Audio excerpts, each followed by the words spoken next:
Okay, here's my setup. Here's my loom. I have it all warped, and I've been working on this shoelace here, the tubular shoelace. I have it pulled tight on my tension rod at the front here, and I've just been working away. So here we go.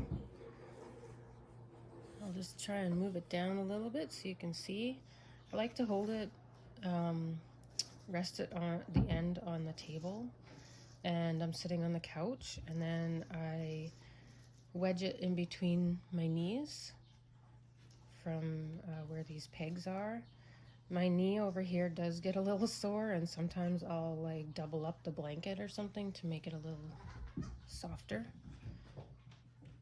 So, and then I just kind of rest the front on my belly, sorta. I'll try to move this over so you can see more. Whoops. Okay, so hopefully you guys can see that. I'll zoom it in a little more. There we go. Like that and like that. Okay. So I just have it sitting in between this shed here that I'm doing. So when you first start, it's a little bit tricky. You kind of have to pull both ends to get it to start going round. But once it's round, then you can just keep going. So I like to put it underneath. So you always go the same direction each time, and I choose to go underneath. You can also pull it over top, so it's completely up to you. It will make the twist go in the opposite direction though, of course, which is totally fine. Like, it doesn't really matter. So I put it through the shed, always from right to left, because that's how I choose to do it. And then I beat, and then I hold on to the string and I give it a little tug, and I always beat again. I don't know why, I don't really need to. And then I just pull it through and I give it a good tug. You don't have to pull super tight, but it brings the sides, like, because it's flat, right? So when you pull on it, it'll bring the sides in really nicely. And then I go underneath again, and then I change the shed, and I beat, and I pull, give it a little tug, beat again, and pull through and give it a tug. I like to hang on to it here when I pull on it, just so that I make sure that it stays in the same spot. And then you go underneath again, and this is just my routine, so I'll just do a few like this so you can see my routine. So you kind of get into a rhythm and you end up doing the same thing. I'm gonna back it up a little bit now so you can see a bit more of my hands. There we go. Now I forgot what I was doing. Right.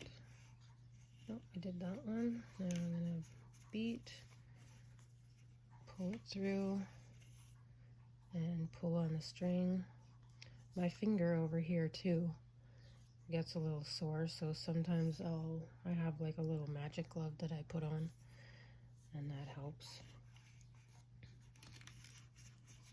Also, I'm using wool yarn that kind of sticks to itself, so when you open the shed it gets a little stuck, so I just use my beater to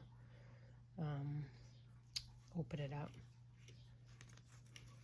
Like right here, you can tell it's stuck a little bit, so you can just yank it, which is normal with the wool yarn.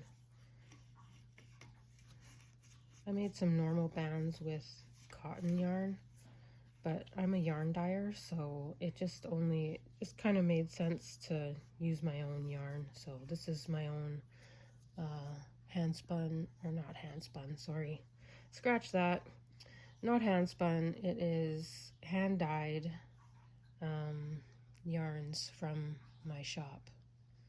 So I make all these wonderful different colors of yarn, and so that's about it. I'm at pretty much at my limit here, so what I like to do is put my beater in and press it down, and then I'll loosen the tension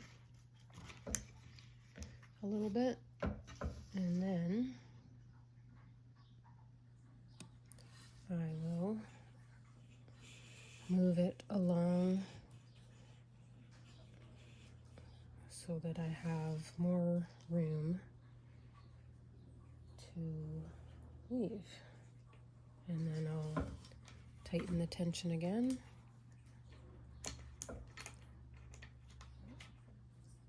There we go. And then I can continue, so I have more space in here to weave.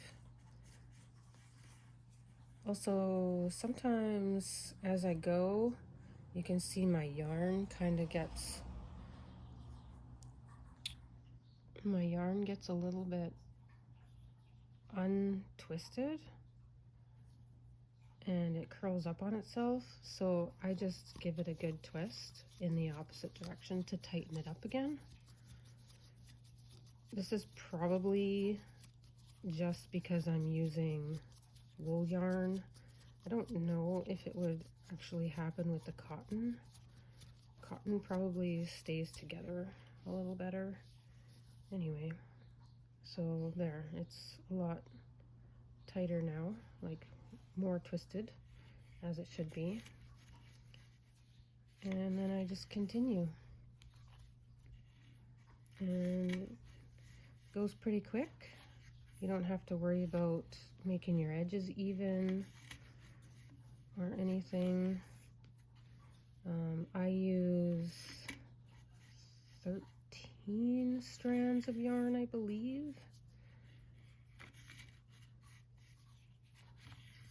to make these tubular laces. I think if you were going to make flat laces, I would use a couple more strands. I've only made one pair so far of the flat laces.